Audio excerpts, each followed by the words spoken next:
انتہائی افسوس کی بات ہے کہ کچھ دن پہلے باپ اور بیٹی نے پریس کانفرنس کی کہ ہمیں اپنا حق دیا جائے۔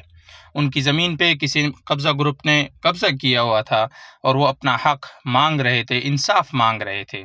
اس نے حکومت کا دروازہ کٹکھٹایا، A S P, D S P, وزیر اعظم، جہاں تک انہوں نے اپنی منت سماجت کی کہ ہمیں اپنا حق واپس دیا جائے، انصاف کا تقاضا کیا جائے، لیکن بدلے میں ان کو انصاف یہ ملا کہ جیسے ہی وہ گھر آئے اگلے دن باپ اور بیٹی کو دنیا سے رخصت کر دیا۔ یہ ہے پاکستان کے انصاف کے تقاضے۔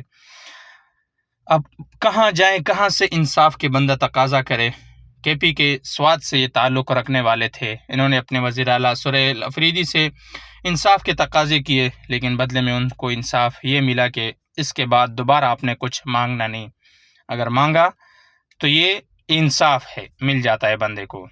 ان حالات سے اور ان واقعات سے پتہ چلتا ہے کہ اب انصاف نہیں مانگنا ہے، اگر مانگیں گے تو بدلے میں آپ کو ایسا انصاف ملے گا جو کبھی آپ دوبارہ اٹھ بھی نہیں سکتے ہیں، اور یہ انشاءاللہ قیامت والے دن اس کا فیصلہ حساب کتاب ہوگا۔ اللہ کریم ہمارے حال پر اور پاکستان کے حال پر رحم فرمائے۔